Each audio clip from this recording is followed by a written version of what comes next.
Thank you all for joining us today. As many of you might know, my name is Christian O'Rourke. I am the founder and executive director of Lantern Point Labs.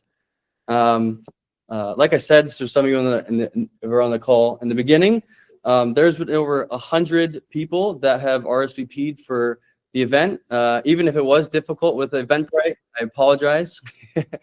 But I'm just so grateful for the amount of support and excitement that has been around Lantern Point from the community and alumni that are in this have been involved in this over the past year.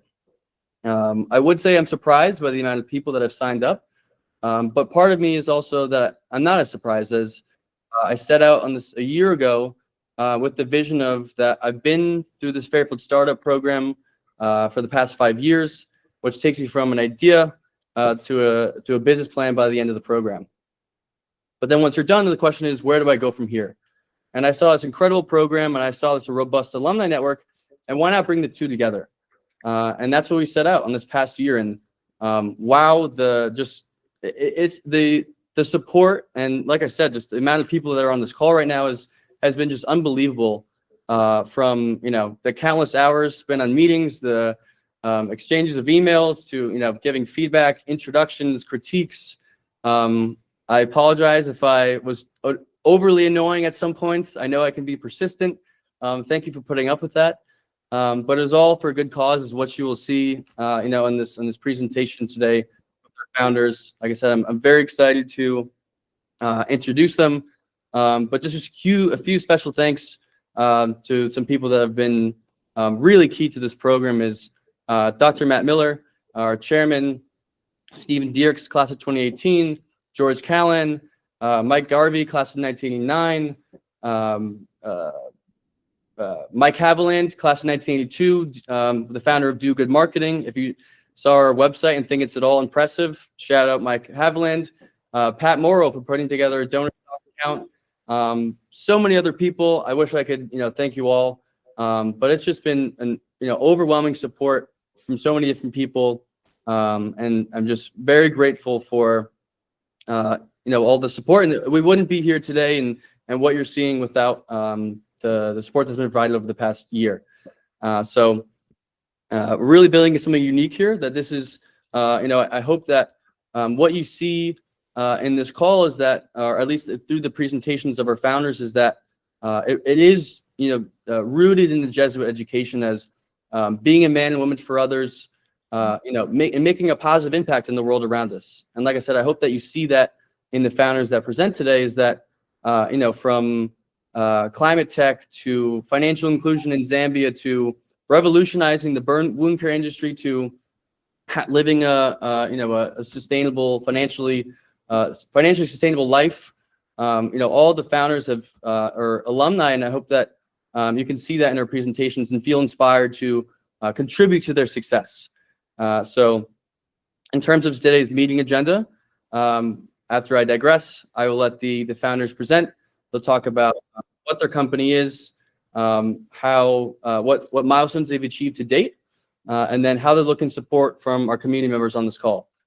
So in terms of introductions, guidance, all the above, and then likewise for students on the call, projects that they're putting together. Each founder will present, have less than 5 minutes. They'll present what they're doing. And then afterwards, I will step into how are we looking to engage our community members. There's so many different ways to get involved, and we can walk through that and then talk about action items, and I'll let you go on with the rest of your Wednesday night. So with that, Celine, the floor is yours. Great. We'll see if I can keep it to 5 minutes. It's nice to see some familiar faces. For those of you that don't know me, I'm Celine King, founder and CEO of GreenIRR. A little bit of background: prior to working on GreenIRR, I was doing climate change research for the National Oceanic and Atmospheric Administration. And then I worked at Greenbacker Capital, which is a private equity firm that invests in renewable infrastructure and sustainable assets. But if we take a look at GreenIRR. We're essentially a carbon accounting company that is built specifically for the trucking and logistics industry. We have a platform that will automatically measure fleet emissions and then in turn generate regulation compliant reports at the push of a button. So our mission is to drive bottom-up impact through enhancing supply chain transparency of on-road vehicle emissions. And we have a very strong belief that you can improve what you don't measure. Part of the reason that we're focused on the trucking industry in particular is because it can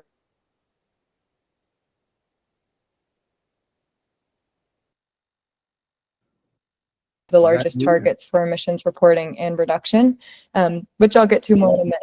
So if we look at why there's a need to report, the number one source of pressure to report emissions is actually the customers of these fleets. So large organizations that have a supply chain, we refer to them as shippers. They're oftentimes Fortune 500 companies that in anticipation of upcoming regulation, whether it be Europe CSRD or California's SB 253, they began to require carriers in their supply chain to report emissions back to them. And so we actually sit on the other side of that table and help ensure that the data that these shippers are receiving is in fact as accurate as possible. Upcoming regulation is a large motivation for collecting this data, but we've also seen that these same organizations have their own internal sustainability initiatives. They have long-term reduction goals. They have shareholder reporting, consumer pressure obligations. And so when you start to combine all of these factors, you're going to start to see this new and urgent demand for trucking companies to report fleet emissions back upstream to their customers. But they don't have the proper expertise, they don't have the resources, they don't have the technology. To date, they've really only had to focus on getting freight from point A to point B. And so if you look at the way that the emissions reporting process within the industry is done today, you'll see that the three major constraints are all calculations are being done manually in spreadsheets. The individuals responsible for the reporting don't have a background in sustainability. And as the volume of customer requests for this data grows alongside regulation, their internal teams are being crushed. So there is inconsistent, inaccurate, and unstandardized data that's being reported back up to their customers. From the trucking side of things, it takes anywhere between 25 to 40 hours per customer request for this data. And so it's become a very large burden. It's very complicated. It's very complex if you don't have a background in this. And so this is really where GreenIRR comes in. I'll reiterate, we're a vertical specific carbon accounting platform specifically for trucking. We work directly with carriers who are facing reporting pressure, typically for hire and private fleets. For hire being textbook trucking company moving freight from point A to point B. You could think JB Hunt, as well as private fleets that are owned in-house by a larger parent company. Walmart, PepsiCo, Coca-Cola are great examples. We work directly with the trucking companies for two reasons: access to primary data. And the second is that for shippers, there's actually very limited visibility into their supply chain. It makes a top-down approach to calculating emissions nearly impossible versus the bottom-up approach that we're taking. So we're not just high-level emissions data, we're also providing a suite of vehicle and fleet-level efficiency analytics to provide more context on how they can improve their bottom line. We're benchmarking performance against industry peers. We're telling them their fuel cost per metric ton of CO2. We highlight idle emissions by driver, anomaly vehicles, make suggestions about maintenance. We're software only, no hardware. We collect the data through an API that connects directly to every vehicle in the fleet. And then we combine that with their fuel card transactions every time a driver swipes a credit card to purchase fuel. And through combining both sources of data, we have a very accurate picture of what's going on in terms of emissions performance. To date, we've raised $980,000. Our team is 10 people. 6 are full-time, which is exciting, and looking to bring on the rest of the management team full-time as we continue to fundraise. We have some strong partnerships. We're an innovation partner of Microsoft. We have some strategic alliances. I would call them more so integration partners with industry technology that we're integrating with to collect the data. And recently, through a connection with the Fairfield alumni, have been starting to explore relationships with accounting firms who ultimately will be the ones preparing these reports on behalf of either the fleet or the customers that the fleets are reporting to. So Christian, I don't know how I'm doing on timing, but where we could really use some support is if you have any connections to the trucking or logistics industry. We're still looking for our first early adopters. Those introductions are extraordinarily meaningful to us, and we are actively fundraising the remainder of our $1.5 million convertible note. So early stage investor introductions are welcome. And as far as interns go, we'd love to get some hands involved in the sales process, as well as market research. We'd love a marketing intern to make sure that we're increasing our brand awareness on LinkedIn and other platforms. And so I'm sure I'm over. I used to be better filling the timing out with Fairfield Startup, but I'll stop there. That was perfect. Thank you. And I apologize, everyone. There is no Q&A for the sake of time. This is just meant as a teaser. We want to introduce the founders, let them know what they're doing, how they're looking for your support, and then we have an intake form afterwards, which engage interest in terms of introductions that you might know someone in the trucking industry, or I spent years in the go-to-market in the SaaS industry. I know there's plenty of alumni on this call that I've spoken with. I'm actually going to drop that in the chat now for any of those that have to drop off. And for context too, please, if you can, fill out ASAP. This is interest form is to figure out who's interested in being a program advisor, so a mentor for these founders throughout the entirety of the program from now until May. And then also is being a domain expert, so providing guidance on go-to-market in the SaaS industry, or expertise in product development in medtech, with SilkMed. So this is a form where we'll intake all this information. Like I said, we want to keep this short and brief. So with that, Anisa, you ready? Sure. And you can sit here if you want, actually. Oh, no, it's No? fine. Okay, perfect. Yeah, I just need to unmute. Okay, hello, everyone. You just turn your volume up. Oh, yeah. Hello, everyone. Good evening. My name is Anisa Libuya. I'm the founder and managing director of Creditcare Financial Solutions, which is a digital lending solution operating in Zambia. Fairfield has been a big part of my journey. I graduated in my undergraduate from here in 2014. And I went back to Africa, where I worked for KPMG in due advisory, focusing on sub-Saharan projects and companies there. And then later I left KPMG and I started Creditcare. And now I'm back pursuing my MBA and set to graduate in 2026. So my journey pretty much as an entrepreneur started when I saw firsthand, when I went back home, how difficult it was for hardworking individuals and small businesses to access capital. So imagine being an ambitious entrepreneur with a thriving business, yet every time you seek financing to grow, banks turn you away because you lack sufficient prior banking history collateral. So that's a reality that most Zambians are in at the moment. People with viable businesses, stable incomes, but they have no access to credit. So I founded Creditcare to change that. Whether it's a market vendor needing working capital or a young professional looking for bridging loan before their next payday, we serve those that the banks ignore. We do this by leveraging alternative data to assess creditworthiness, making financing more accessible, flexible, and fast for the people that need it the most. Since launch, we have dispersed over $700,000 in loans, empowering thousands of individuals and businesses in Zambia, it pretty much helping people improve their livelihood in all areas. Currently, our portfolio yield stands at 52%, which proves that financial inclusion can also be sort of financially sustainable. As we look to scale, at the moment, our biggest challenge is building a strong fundraising strategy to attract the right investors and also to grow sustainably.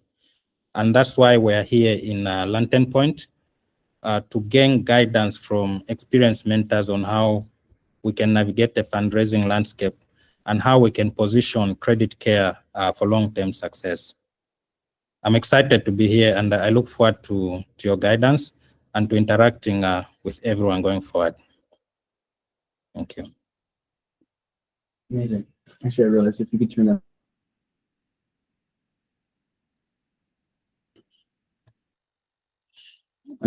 Amazing. Thank you, Anisa.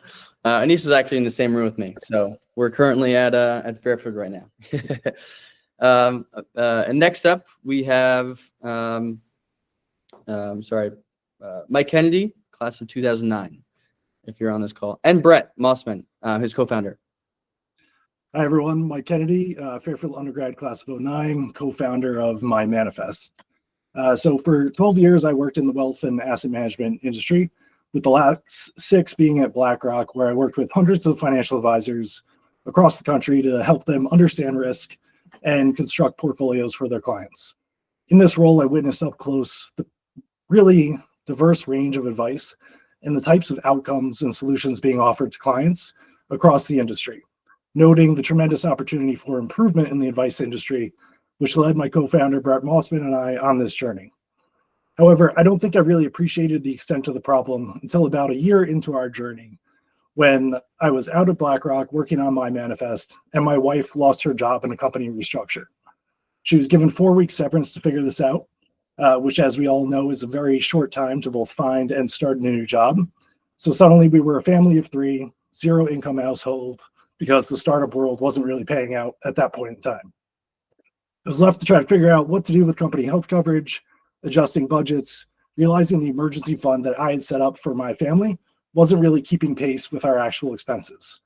2 months later, our boiler died at our house. We were left with a $15,000 bill in the middle of winter to replace our boiler. Emergency fund wasn't really looking all that great at that point in time, so I was left to explore ways to make cash flow work in our home.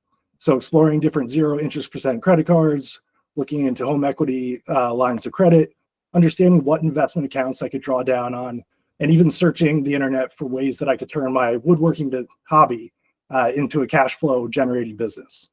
So despite having worked in the industry, taking some financial health precautions and saving, creating my emergency fund, etc., I was left searching for advice and resources in a time-constrained period of time of high stress. So with My Manifest, we're looking to solve for really all the gaps in traditional financial advisory services by creating a direct-to-consumer financial life management platform that educates and advises across all areas where a client's life intersects with finances.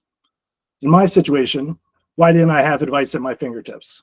Yes, there's generic advice that you could get out there on Reddit, but from the professional community, even though I was fairly successful, my wife and I, we weren't considered ideal clients because the bulk of our assets were tied up in company 401ks or in assets like our house. When it comes to my plans for an emergency fund, why wasn't this more dynamic and evolving with my life circumstances? Why was replacing a boiler actually an unexpected life event when these are assets that have shelf lives that I could pair against insurance policies or sinking funds? And finally, probably the biggest one, why did my investments change as I drastically changed my human capital profile in switching from a corporate salary job to starting a business? So we believe it is only with a holistic, connected, and personalized approach that we can maximize the opportunity for people to achieve their goals through the connection of life, plans, and portfolios. So today, we're just a team of 2, my partner, Brett Mossman, and I. We've been working over the last year and building out our knowledge base and product roadmap.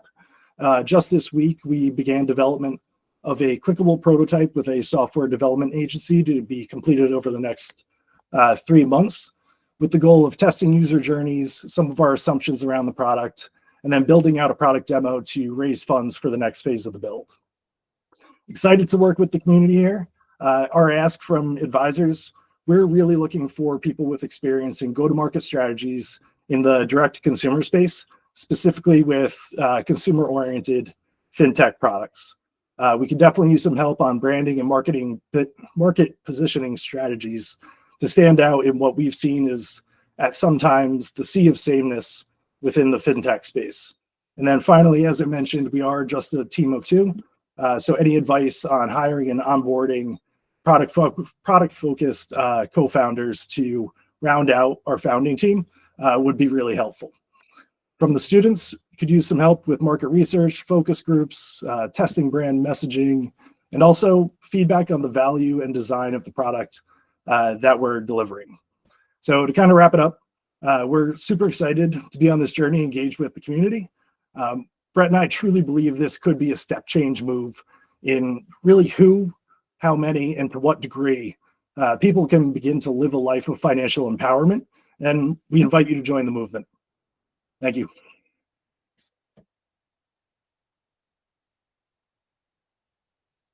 Amazing. Mike, does Brett just briefly want to introduce himself? I'd be happy to, although you can't hold it against me that I'm a different Jesuit university grad, Fordham from New York, and hopefully that's still welcome in this environment.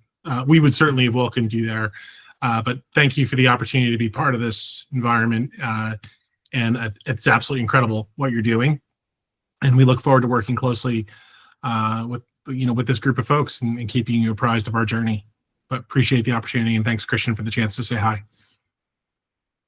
Awesome. And Vince, thanks for asking the question about the websites and LinkedIn's. We'll follow up within the follow-up email in terms of the founders' LinkedIn's and websites, so you can go and check them out further. Yeah, and we'll send that off. And finally, without further ado, Sebastian at SilkMed. Awesome. Thank you, Christian. Hi, everyone. Like Christian mentioned, my name is Sebastian Useche. I'm the co-founder and CEO of SilkMed. I want to thank you all for giving me the opportunity to speak with you all today. But first, I want to take you on a journey. I want you all to imagine something for a moment, not in an abstract, but maybe in a personal way. I'd like you to imagine the sensation of heat, that sharp sting as it sears your skin. Now, imagine that pain doesn't stop with the injury itself. It follows you through every treatment, every dressing change, every day. For burnt patients, healing is not just about recovery. It's about enduring relentless, avoidable suffering. Now, every 63 seconds, someone in the United States suffers a burn so severe that it requires medical attention. The current standard of care is outdated. It relies on creams, bandages, and daily dressing changes. Each change means tearing away what little healing has occurred, increasing the risk of infection and substantial pain. But this isn't just a medical problem. It's a logistical, financial one, longer hospital stays, higher cost, overburdened healthcare systems, and most importantly, patients who deserve better. At SilkMed, we believe that better is possible. Our first product, SilkAid, is a next-generation spray-on wound dressing that leverages the extraordinary properties of silk fibroin. This isn't just an incremental improvement, it's transformative. SilkAid conforms perfectly to any wound. It creates an optimal environment for healing. It reduces dressing changes and minimizes the pain. It is 100% biocompatible, optically translucent for easy wound monitoring, and significantly reduces healing time. Unlike traditional dressings that require painful removal, SilkAid stays in place, protecting the wound while accelerating recovery. But we're not stopping there. Our second generation of products, SilkAid Plus, integrates targeted therapeutics for faster healing, reduced scarring, and enhanced infection control. This is not just a wound dressing. This is a platform technology with potential applications in regenerative medicine, drug delivery, and beyond. Now, the United States wound care market is valued at $8.6 billion, with burn care alone representing $1.8 billion. We are starting by targeting burn units, a focused entry point with high impact. But the vision is bigger: chronic wound care, military applications, home healthcare. SilkMed's potential stretches far beyond burns. In a world where wildfires, global conflicts, and natural disasters are becoming more frequent, the need for rapid, effective wound care solutions is not just growing, it is urgent. We're not just an idea. We've secured funding and recognition from respected programs, including the National Science Foundation I-Corps regional programs, VentureWell accelerators, the Tufts 100K New Venture Competition, and the Tufts Venture Accelerator. Our animal trials were funded and conducted by the United States Army with strong interest from the Department of Defense. Today, We are refining our strategy to position SilkMed for success and aim to have a clear roadmap that de-risks regulatory approval, strengthens our reimbursement pathways, and sets the foundation for commercial growth. This is where we're asking you all to come in. To accelerate our efforts, we're seeking mentorship and strategic connections to refine our fundraising strategy and expand our network, introduction to key opinion leaders in burn care, partnerships with teaching hospitals and clinical trial opportunities, and we're looking for 2 exceptional student consultants, one focused on finance to help us refine our financial strategies, and another focused on market research to validate our assumptions and strengthen our go-to-market approach. SilkMed is not just about transforming wound care. It's about reimagining what healing can look like. A future where patients no longer endure unnecessary pain, where outdated treatments are replaced with compassionate, cutting-edge technologies and solutions, where every patient, whether in a burn unit, a battlefield, or a remote clinic, receives the care they deserve. We're building that future, and I invite you to be part of it. Thank you. Amazing. Sebastian, just also for students support, if you want to mention, there are some students that are interested in SilkMed in terms of what support you're looking for there. Yeah, so mostly for student support, we are actively fundraising and we need help just revisiting our entire pro formas, IR analyses, break-even analyses, basically the whole financial structures and formats that you need to go and fundraise from angel investors. And the other approach is more market research and analysis, specifically in healthcare, to validate the current assumptions that we have that ultimately drive our financial assumptions as well, but also will help us in our go-to-market strategy and overall business plan. Awesome. And so for those students on the call, I am going to drop, this is a form for students that are interested. Again, this is an interest form for those that are interested in potentially working with these founders, from market research to finance to marketing. There's so many different ways to get involved. And as you can see, all the people on this call, there are a lot of, ready and willing, alumni that want to support you and, preparing IRR or pro forma or anything of that sort. So there's the survey there. In terms of the next 5 to 10 minutes, I just want to take you through, now that you've heard all the companies, is what exactly is Lantern Point? I know I've presented to most of you about what it is, but just re-going through it again, especially now with a new lens, having seen the founders, and then how are we looking to engage you over these next few months. So with that, what is Lantern Point? Lantern Point Labs. Lantern Point Labs is independently led by Fairfield alumni and community members, supporting early stage startups in the Fairfield ecosystem. So we help these companies get from business plan to readiness for fundraising or go to market. So we're helping these companies with their fundraising. It's helping them get the funding they need, putting together a strategy, and helping get their initial customer traction. And so we basically are acting as an extension of their team, providing interns and experts. In terms of experts, it's providing any introductions they need, any key introductions throughout the 4-month program.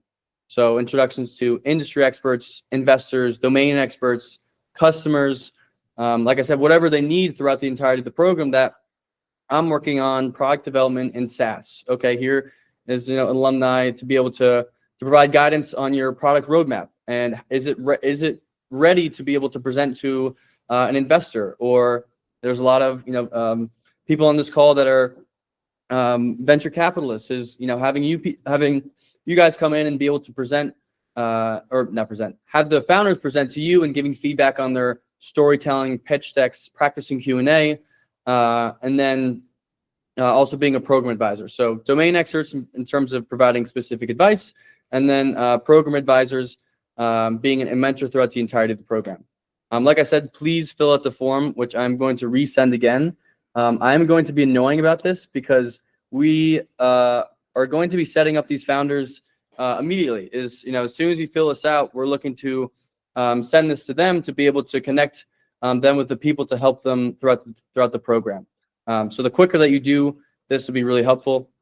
But so we're providing experts and then also interns. So we have a venture consulting program where the founders, like I said, is having projects that they need help with in terms of putting together, a 5-year financial projection, or, help with their go-to-market strategy, or, doing research on who's out there, or, what's the customer persona for my manifest, or, sales and outreach for GreenIRR. So looking to provide interns and experts to support these founders, get them to accelerate their growth in terms of funding and gaining initial customer traction. So now that you've heard what favorite founders is Lantern Point Labs, for being an extension of these companies' team, providing interns and experts, what are the next steps? And so the next steps are is providing any support that you think it can be helpful. Yes, being more providing direct support can be working with the founders as a program advisor or being a domain expert. But there's so many other ways in terms of supporting them. And so I'm not going to go through them all, but I do want to briefly go through the survey just to scroll through it. I know you guys can read. We did have a Jesuit education, including Brett. But just to go through it, just to scan through of like what we're looking to get from the survey, so that we could get this completed as quick as we can. Advisor interest form post kickoff. Okay. Let me know. Can you see my screen here? Can someone yell out? Yep. Yes. I mean, okay. So in terms of Lantern Point, if there's anything, there's again, I'm requesting from the communities is to think big, think creatively. How can we be able to support these founders in their funding? This is for Lantern Point. But then in terms of, SilkMed is even just having a Slack channel. We're going to, if you're interested in, being in the Slack channel for SilkMed, where I could be, sending articles in what's happening in the burn wound industry, or here's a fundraising opportunity, Sebastian, here's to make something aware of it. So if Sebastian feels that, maybe it's not right for a program advisor because there's already 10 people that want to work with him, at least being in their Slack channel to contribute to their success throughout the program. Also being a program advisor, if you have any connections, with someone in the medtech space, and then, engaging in terms of specific topics or modules. So I can provide, support on financial projections in the medtech space or whatever it might be. And then any other ideas for Sebastian. And then that goes on for all of the companies. So like I said, please fill that out sooner rather than later. Like I said, time is of the essence here. So there's so many different ways to get involved. That's all that we have today in terms of this presentation. Please fill out the interest form. And in terms of next steps is we will be having a kickoff event. An in-person community mixer. So February 20th, we'll be having at Taylor House in New York. It's next to Penn Station. So from February 20th, 6 to 8. And you don't have to remember this. I will send it in the follow-up email. If you want to meet us in person, meet our founders, meet our community members. There's 50 of us. Feel free to invite your classmates, your neighbor, your colleague that you think might be interested in attending this. Come meet us in person. We're gonna send an Eventbrite again. Hopefully this time it's easier to use this time in person, not on Zoom. So it'll be easier to set up there. But join us at our next meeting, and then also is looking for people to join our Slack. So also I'm going to send a link. Please join our Slack. Include your profile picture so we know who you are when you message in the chat. Your name, your class would be great. Your title, job, or expertise. The more that we have, when you reach out, people know who you are. It helps. I know it's annoying when you have a million things going on, but it's greatly appreciated if you can just go in quickly into Slack, change that up. Also, reposting our content. That's extremely helpful. You'd be surprised how helpful that is. Just to even provide a like. Reposting is even better. Commenting. By you liking or commenting, it's now sending out to your network. And now a person of a person knows, someone that would be able to, introduce Sebastian to someone in, at a hospital that he might otherwise would have not been able to speak with. So repost our content. And then I'm just going to check my list of making sure that there's anything else. Mark your calendars. And that's about it. Thank you all today. I really appreciate you spending 38 minutes of your time tonight to meet our founders, to interact I apologize. I'm not going to have anyone speak because I know it's going to open up. Although I'll stop the call, and if people want to still stick around, I'm fine with that, because if people want to stay over and speak, that's completely fine. But for those, thank you so much for joining our call. I very much appreciate it. We had 63 people, which is just, again, it's incredible. It's really exciting, is what it is. This is something new for a community that we're building, and to get around, the founders and be able to contribute to their success. I'm so excited to see what's possible with this community moving forward. So thank you again.